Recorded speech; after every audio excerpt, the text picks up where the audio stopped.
The Charlotte Hornets once again experimented with bringing LaMelo Ball off the bench, and once again, it led to disastrous results in the first quarter. I've got a recap of their national TV loss to the Cleveland Cavaliers coming up on Locked On Hornets.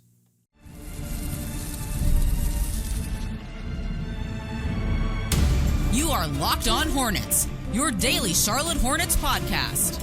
Part of the Locked On Podcast Network, your team every day.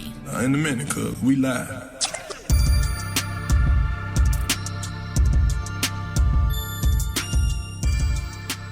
Welcome in. This is Locked On Hornets, your daily podcast on the Charlotte Hornets, part of the Locked On Podcast Network, now the #1 sports podcast network. I'm Doug Branson, and today's episode is brought to you by Gametime. Download the Gametime app, create an account, and use code LOCKEDONNBA for $20 off your first purchase. You can find more of my work on everyhornetsboxscore.com. We're on here every day, and I say we because I'm normally joined by my co-host with the Mo-host, Walker Mail of WFNZ. He was on the broadcast tonight, the local broadcast, the Hornets on national television, and they can't get the win. They do save themselves from true and utter embarrassment, and it looked like that's where this game was heading, with the Charlotte Hornets getting down 20 points very early in the first quarter and getting down by as many as 27 in the first half. But they made a valiant effort to get back into the game in the second half, playing some really good defense, but not enough shooting to get the win. I want to dig into this game. I want to talk about some of the nuances. Con Knippel had some interesting moments in this game. Brandon Miller threw down one of the Charlotte Hornet dunks of the year. LaMelo Ball had a very interesting game. Just if you look at his game as a whole, he was 1 of 15 from the field. That's not great. 0 of 10 from 3. That's not great. And yet, there were all kinds of little LaMelo Ball moments, whether it was 1 or 2 of his 7 assists that went to Brandon Miller in transition that helped to create a mini run in the second half, or whether it was his defense. He had scrappy defensive moments in this game and was not in a game, particularly in the first half, where the Hornets were noticeably bad in ways on defense. It really wasn't by way of LaMelo Ball. There were other players that stood out to me in that department. So I want to get into all of that, but I feel like I'm forced to talk about something that I've talked about a lot on this show lately, and that is this experiment to bring LaMelo Ball off the bench in these back-to-back series. Third consecutive back-to-back series that the Charlotte Hornets have opted in one of those games to bring LaMelo off the bench. And let me just say it as clearly and as plainly as I can say it. The experiment is failing. It has failed, and I don't know that there is a route to success of bringing LaMelo Ball off the bench, limiting his minutes in this particular way, and the Hornets be successful, particularly against good teams, because they just simply get off to terrible starts, and it messes with their offensive rhythm as a team. Khan said it after the game. They have to adjust to the fact that LaMelo is not starting. And then it's a back-to-back series, right? So now they travel to Orlando, and they have to do it all again. They have to adjust again. Well, LaMelo's starting now, so that means something different. It's an adjustment for the team. It's an adjustment for LaMelo Ball, who I think when he comes into these games off the bench, tends to press a little bit his offensive game. And it's just like, to me, LaMelo is a pure rhythm player. He needs the sameness. He needs the rhythm, the understanding, okay, I know what I'm going to do every single night. I just don't think this is working for LaMelo. I don't think it's working for the team, and the numbers show it. Like, if you go back to the first time that they tried this against the Indiana Pacers, the team goes down 16-6. They're down 10 before LaMelo Ball enters the game with 6:36 remaining in the first quarter. Then you fast forward to the Golden State game. They go down 24-17. They were down 10 pretty quickly in that game too, but they left LaMelo Ball on the bench a little bit longer. They end that stretch 24-17. Ball enters at 5:09. And then against Cleveland tonight, at the time of this recording, I'm recording right after the game's over, they go down 13-2. Just like that, you're down 11 points. And then here's the thing, LaMelo Ball enters, not at 6:36, not at 5:09. Charles Lee decides to put LaMelo Ball back into the game at 8:07. The Hornets cost themselves a good start to this game on national television. A lot of people watching. They get shellacked right off the tip ball. For what? For 4 minutes? You're telling me there's no way. All the coaches, all the strategists, all the people, smart people that they have within this organization, there's no way they can pull out the TI-84 calculator and figure out a way to start LaMelo Ball and put him on a minutes restriction and in critical games find ways for him to be involved in the fourth quarter. There has to be a different way to manage this and still achieve the thing that you're wanting to achieve, which is limiting the minutes. Because that's not my beef with this. My beef is not, you're not playing him, he's the best player on the team, he makes the most money. You're not playing him, 35 minutes a game. How dare you? That's not my beef. It's how you're accomplishing what you want to accomplish. Because in my eyes, it would be better at this point for the team, for if you want to play real basketball, if you want to give yourself the best opportunity to win a game, which should be the goal. I understand there are some seasons where that can't be the goal, but they've been in those seasons for 3 or 4 now. This was supposed to be the year that they got more serious, not the year that they totally 100% were able to compete and hold themselves to a playoff level standard. But it was supposed to be the season that they got more serious. This doesn't look serious to me. It doesn't look serious when you're going down 16-6, 24-17, 13-2, and having to play comeback the rest of the game. And oh, by the way, everybody's out of rhythm now. It's not real basketball. On a national TV game. I mean, respect to Charles Lee and respect to this whole team for committing to the bit. And you have Brian Windhorst on ESPN saying he's talked to the team, and his read on it is what has been reported since this started, which is LaMelo Ball is supportive of this. I honestly don't know what to do with that. Because I look at a star player on the other side of the floor tonight in Donovan Mitchell. I don't think he would be okay with this. I don't think he would be okay with, not starting a game, going 1 of 15 from the field and watching as his team floundered, only to be put in 4 minutes into the game. To me, putting LaMelo Ball in at 4 minutes into the game, 8 minutes left to go in the first quarter, you might as well admit that this is a failure. If you didn't think it was a failure, then you would have stuck to the plan at least. I mean, against the Pacers, it was 6:36. Against Golden State, it was 5:09. Obviously, you're willing to adjust. There obviously is a point at which you are willing to somewhat abandon or adjust your plan. And yet you continue down this road of bringing LaMelo Ball off the bench. It's not working. And the other thing, too, is that they start Sion James. And Sion James has been able to, as a rookie, second-round rookie, has been able to contribute in so many ways to this team. Is an older player, obviously shows some of that experience in certain moments, shows the rookie inexperience in other moments. He's not a point guard. He's not someone that can organize an offense. Colin Sexton is a point guard. Colin Sexton doesn't start this game. I don't understand that. I understand Colin Sexton has weaknesses in his game. When you're not winning that many games, when you're not a playoff team, you're going to have players that have strengths and weaknesses. But Colin Sexton's a point guard. He can organize an offense. He can score on his own, which the Hornets struggled to do in this one. Brandon Miller tried to go 1v1.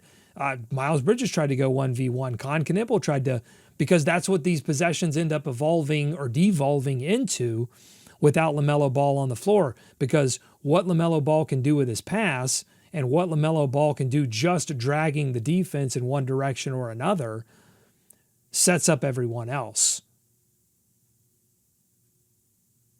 He's a playmaker. And he showed it to you as soon as he got onto the floor. The Hornets couldn't score anything, couldn't do anything, couldn't move the basketball. As soon as he gets on the floor, what does he do? He leads a break, sends it up top to Brandon Miller for a layup. That's what he does. And that's what he could do. He could help set a tone for the team in these back-to-back games. Instead, he comes in and I really get a sense of like he feels like, oh, well, I got to go score now. Nobody else can score. Now I'm coming into the game. I have to score. By the way, the opposing defense probably knows that. probably senses that. Look, it's not working. They have to figure out a different solution. How many games is it going to take? How many more I don't know how many more back-to-backs they have. I got to do the count. How many more do they have to go through before they just admit? I mean, Lee said before the game, this is not a process that's locked in, that they're constantly evaluating it, and then it's going to progress. Well, it needs to be reevaluated. Coming up next on the Locked On Hornets podcast. Tell me how you feel about it on Subtext. Join subtext.com/Locked On Hornets. I will read some of the sicko lamentations. They are coming in. They're coming in fast, and they're coming in hot because people, look, no one likes to see their team lose on national television, but also get embarrassed in a half. One of the worst halves, by the way, that the Charlotte Hornets have played this entire season. We'll go through some more of the stats, talk about some of the player performances that stood out to me, and get your thoughts on the other side. Locked On Hornets.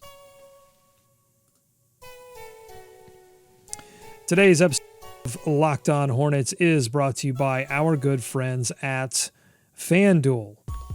FanDuel is officially in playoff mode. The Hornets, not quite there yet, but FanDuel is. Every game during the NFL playoffs, FanDuel is giving customers even more ways to get in on the action because right now, every NFL playoff game day, FanDuel users get a profit boost pack waiting for them inside the app. Pretty big playoff day coming up this Sunday, by the way. Some championship games. Each game day, you're going to see a pack loaded with multiple profit boosts you can apply to the bets that you like most. Open your profit boost pack first thing on game day and see what boost you want to apply. The boost lets you lean into your game day instincts, whether you're backing momentum, defense, quarterback play. I mean, maybe you want to take a flyer on a guy who hasn't thrown a pass all season like Stidham. I mean, why not? I mean, he's perfect. He's perfect on the year. He hasn't thrown a single interception. Come on. The boosts give you more juice on the bets you already like instead of forcing you to bet something new. You make your picks, then apply your profit boost to go after even bigger payouts while the playoffs get rolling. So visit FanDuel, an official sportsbook partner of the NFL, and grab your profit boost pack every NFL playoff game day. More Locked On Hornets ahead. Thank you so much for making Locked On Hornets your first listen of the day, and thank you for making Locked On the #1 sports podcast network. Now, you already live your team every day. Take it up a level and go ad-free. Join the Everydayers Club and get Locked On Hornets with no interruptions, unless I'm interrupting Walker, of course. Members-only Discord access and more for just $5 a month or $50 a year. You get a little discounting there for the year. Go to lockedonhornets.supercast.com or you can check the link in the show notes to learn more. So this game, a low-scoring game, 94-87. I think my guy Sam Perley said the Hornets only allowed 61 points after the first quarter, so they did eventually lock in on the defensive end of the floor. They've been playing average defense. They've been playing excellent offense. Obviously, not very excellent offensively in this game, only managing 87 points. But look, the Hornets, we've talked about this, like the margin, the differential looks pretty good for the Hornets, particularly over the past couple of weeks.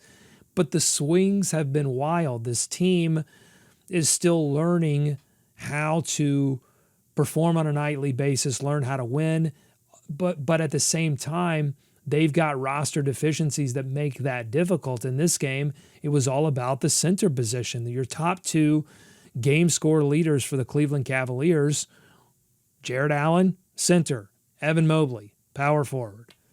because defensively, they were a problem for the Hornets all night. Rim defense, the Hornets couldn't get the normal easy buckets that other teams have been able to give up to them.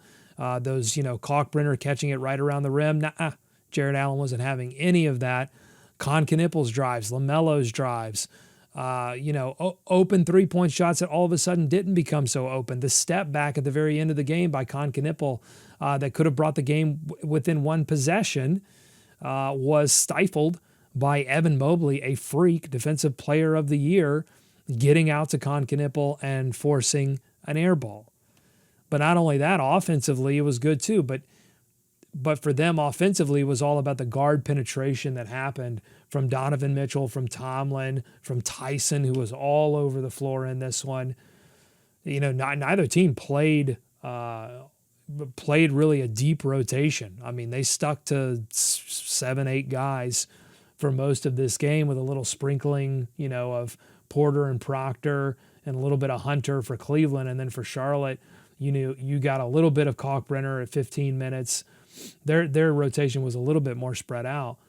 But Kalkbrenner, got exposed in this game and is still coming back from injury. Spent a long time on the bench with an elbow sprain, so maybe still getting back into the swing of things, but looked slow-footed, was exposed in that area, and, getting out to shooters. We know he struggles with that, but really just couldn't operate around the rim in the same way that we've seen him do this season. And when he did get out on the perimeter, he couldn't stay in front of anyone, even for a second, even just to provide a little bit of time for some help defense to come over. But it wasn't just that. It was guard penetration all over the floor, and particularly in the first half. And then you combine that with the fact that the Hornets were not shooting well. Where's my stat from Rob Longo? It was the worst first half they played all season. Here's Rob Longo. New season low for points, 32. Field goal percentage, 26%. And three-point percentage, 12.5% in the first half. On how many attempts? On 24 attempts. Yikes. 3 of 24. And the thing is, Cleveland didn't shoot all that well from three either. 6 of 24. They shot 25%. The brutal part of this game, when the Hornets go back to watch the tape and really reevaluate this game, and why whatever passion you heard in my voice in the first segment over the LaMelo stuff, is that this game wasn't out of reach. This wasn't a game where it was like, well, that's just superior talent on the other side of the floor. The Hornets, you play that game out 10 times, the Hornets lose 9. No, the Hornets could have been in that game, made it a game. They before this game, they split the season series 1-1. No Darius Garland. Evan Mobley changes a lot of things. But you saw the Hornets in the second half say, no, this is the team we should have showed up as. You want to say West Coast road trip, you're getting back home. Is there a little bit of but look, man, travels, that to me is like an old thing. Travel's easier. These guys, young team, they need to be ready to play. If they were a little bit older, more experienced, bodies aging a little bit, okay, maybe we talk about it. But that's not, and they don't need that excuse. This team doesn't need any more excuses. They need to show up. They didn't need to, they didn't need to win by 20. But they needed to play in a way that said, oh, they competed with Cleveland. You lose this, you compete through all 4 quarters and you lose this game, okay. Khan gets to showcase some things. Maybe LaMelo gets to showcase some things to a national audience. Instead, it was an embarrassment for a first half. And by that time, I think most casuals had probably tuned out of the game anyway. The broadcast did. At halftime, they were just like, we're not going to talk about this game. We'll talk about Giannis again or something. Like they were just giving up on the game entirely. And it's a shame because you go into this game, right? And they're talking well about the Hornets. They're saying, hey, look at what they're doing. They're building something here. Which is I'm very surprised Because look, they've been doing this on back-to-backs, the whole LaMelo thing. I know I'm stuck on it. I'm sorry. I've just been talking about it I just couldn't believe that they went on this night. Because, and I wrote this down in my notes too, what I liked, let's see if I can pull the quote here. It was an answer by Charles Lee. This is from Nick Carboni on X. I liked this answer from Charles Lee about this being a national TV game, about this being a televised game. He said this, quote, "We're really excited. A lot of people talk about our story, and now we can show our own story. We've made a lot of growth and a lot of progress." And when I read that quote pre-game, I'm like, hell yup. Yes, that's the attitude you should have. Don't be too cool for school. The Hornets have neither been there nor done that. So don't be too cool for school. Say, hey, this is an opportunity. This is an opportunity to showcase the Charlotte Hornets, to send a message to the league that this is a serious basketball team playing serious basketball. And what do? You bench your best player. You say he's coming off the bench. Oh, but here's the thing. There's this nuance. We're trying to the training. We talked to the training staff and we're trying to keep them healthy. Nobody cares about that. On a national stage, casual fans, some of those casual fans weren't national fans. They were local fans that are just tuning into the Charlotte Hornets maybe for the first or second time this season because the team's not playing well. They're not in playoff contention. This is a national TV game. You turn on ESPN. You might have even been surprised if you were in Charlotte to turn it on ESPN and see the Hornets. Oh, okay, I'll tune in. Wait, where's LaMelo Ball? He's not injured? Oh, he's coming off the bench? What the hell's going on?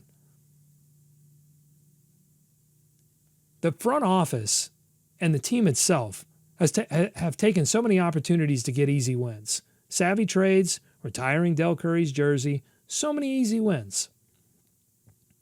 And encouraging a fan base that needed to be encouraged, which is why I'm just shocked that this is what happened.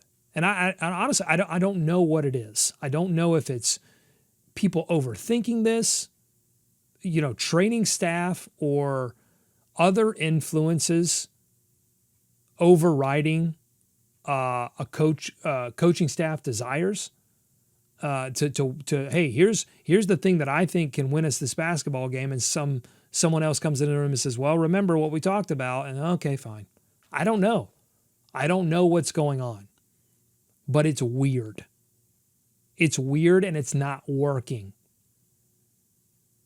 And so then, it leaves a vacuum for a Kendrick Perkins to spout conspiracy theories. It leaves a vacuum for Draymond Green to come on and say, well, the Charlotte Hornets are tanking. And the more that I watch these type of games, I'm like, Charlotte Hornets, don't make me do the one thing that I said I would never do, which is agree with Draymond Green. Because when I have to watch you every single week spot the opposing team 10 points in the first quarter, I say, is this a team that's really serious about winning? It's 3 games. When they're 3 games out of the play-in. And I just in the first segment I read you 3 games where they spotted a team essentially 10 points. The average margin's 8.67. But at some point in each of those first quarters, they spotted the other team 10 points before LaMelo even touched the floor. Crazy. Coming up on Locked On Hornets. Bees everywhere! Can you hear it in my voice? I'm frustrated. Okay, I don't know how you feel, but we're going to find out next because we're going to do Sicko Lamentations. I'm going to go to the Sicko Satchel, to the Sicko Brigade, and hear what you have to say and talk more about this loss. And hopefully Walker and I will get on and talk more about it tomorrow as well. But stick around. One more segment. Locked On Hornets. Today's episode of Locked On Hornets is brought to you by our good friends at Gametime. Now, during basketball season, there is nothing like being in the building. And that rings true tonight as well, being in Spectrum Center for that second half comeback.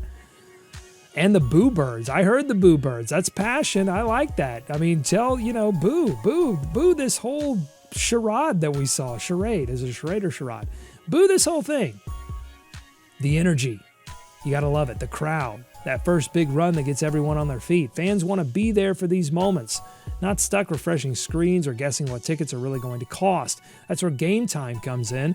The Gametime app gives fans the advantage back, making it incredibly easy to score amazing tickets, fast, simple, and without the guesswork. Browsing the Gametime app is straightforward. It's intuitive. Finding tickets takes just a few taps on your phone. Seeing the view from your seat before buying makes choosing tickets easy and confident. Prices include fees up front, so the total is clear from the start. Features like zone deals help unlock great seats at even better value. Whether it's an NBA game or another live event, everything is right there in one place. I'll tell you what I've done. I've taken the Gametime app to an event that I wanted to go to, took it to a baseball game, took it to a soccer game, and I've just chanced it. I said, I'm going to drive to the arena and I'm not going to buy the ticket. I'm going to wait. And I've gotten some pretty great deals through Gametime, so check it out.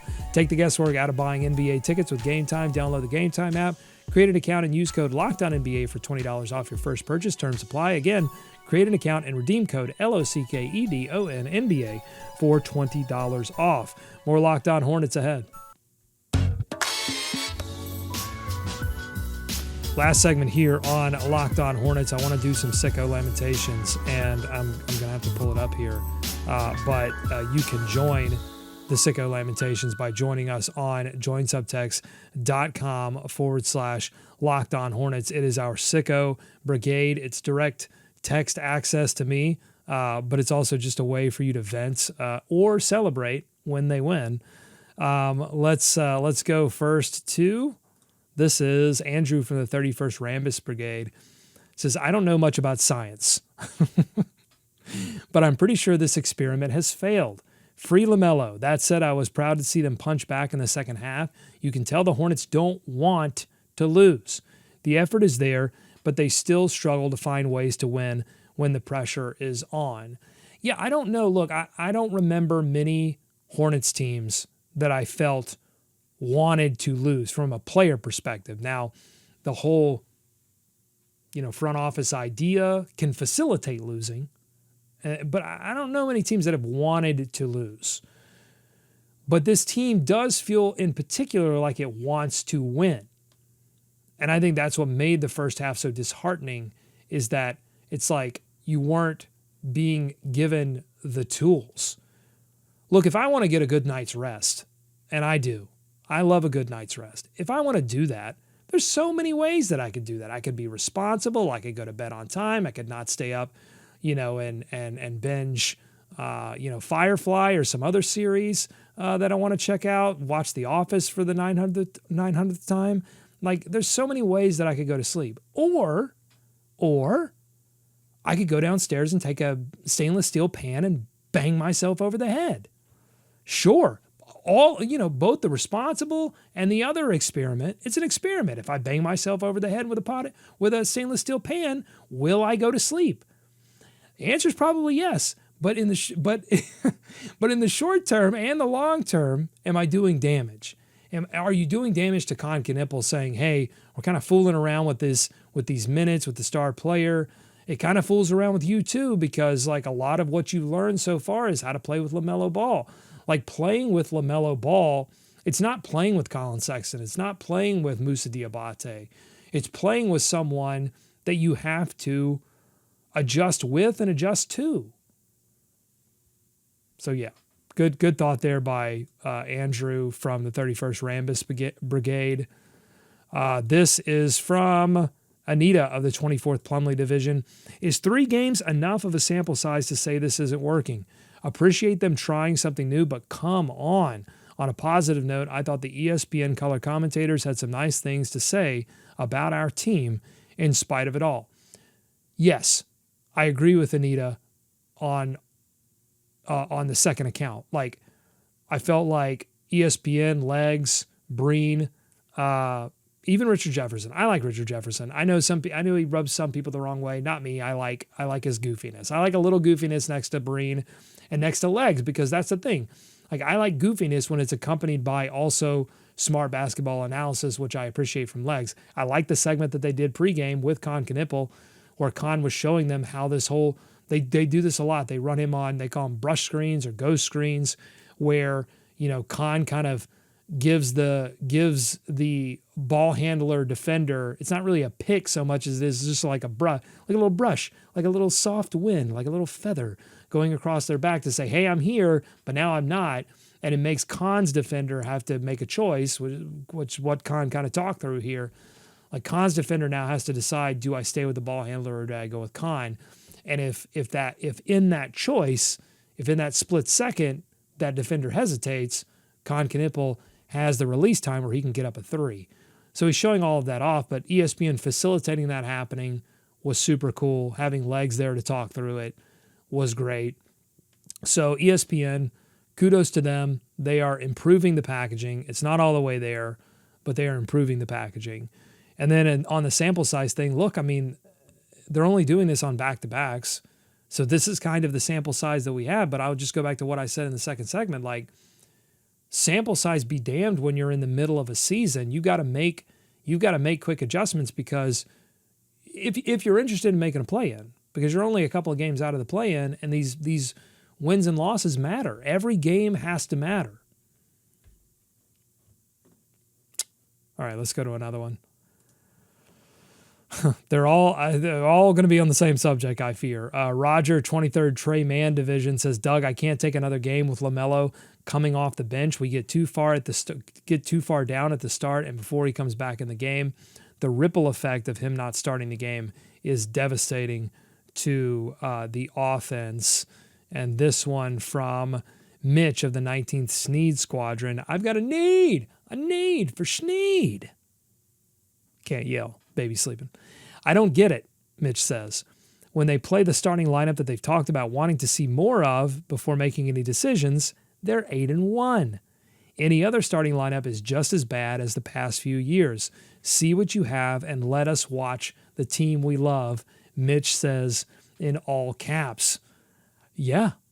Like how that's a great point. Like how you have been screaming from the rooftops, from the ownership group to Chef Jeff to Lee, hey, we got to see what we have here. And now all of a sudden you've turned course and said, well, we got to mess with it a little bit. So are you really getting a fair evaluation? You know, if I'm an opposing scout and I decided to watch this game tonight to see, you know, maybe if we should be interested in trading something of value for LaMelo Ball, I didn't get a fair showcase tonight. I got a very unfair showcase of LaMelo Ball. Like, LaMelo Ball has not abdicated completely of his responsibility in his performance for that game. Like, he's a good enough player. He could come off the bench and have a decent game. That was not a decent game. It was a bad game. Bad game shooting-wise, did some other good things. Lee talked about it after the game. Was happy with the good things. But again, they needed someone to shoot. I mean, Miles Bridges was off, non-existent. Brandon Miller came on in the second half. What were his stats? 20 in the second half in particular, because I think he finished game high in points, right? Brandon Miller, 24 points. That's a game high. Con Knippel, 21, and 11 rebounds. Con Knippel has been rebounding the bleep out of the ball. It's taken some of the pressure off of the other wing position in Brandon Miller, although Brandon Miller has been doing a better job in rebounding. Both those guys, though, shoot 40% or under. That's tough. Josh Green, 66%, 7 points, 9 rebounds. Hey, welcome to the show, Josh Green. But yeah, LaMelo Ball, your low man in game score. Grant Williams, a goose egg. Sion James, goose egg. Miles Bridges, 11 points, but 5 of 13 from the field. Colin Sexton, 11 points, but 5 of 12 from the field. Just a nasty night offensively, and they were probably due for one. But it is, you know, getting off to such a bad start. All right, let's read a couple more here. This is from Schumann of the 22nd Mullins Regiment, who says, watch this game with a Spanish broadcast while on vacation in Cancun. ¿Cómo se dice? Sneak tank? Es muy mal. Yeah, I mean, again, I don't want to think that way. I don't want to go down that path. I don't want to entertain those thoughts.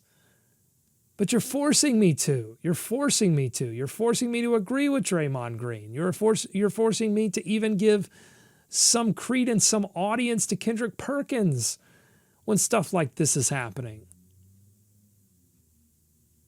Because if in the face of this evidence, 3 games to me is enough of a sample size. And Con Knipple coming out after the game and saying we are adjusting, like admitting it. Everyone's admitting it. And putting him in 4 minutes into the game, that's admitting it. You are admitting it. So if in the next back-to-back series you do this again, what am I supposed to think? I now know that you know that it's bad. And Con knows it's bad.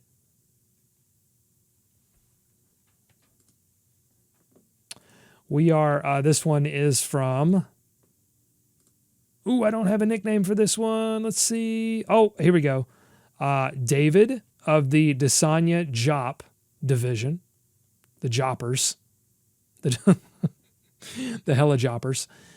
We are unquestionably a much better team with LaMelo on the floor, but if we're paying him $40 million plus a year and we're scared to play or start him in a nationally televised game because we have a back-to-back, then how can we win a playoff series with him as our best player?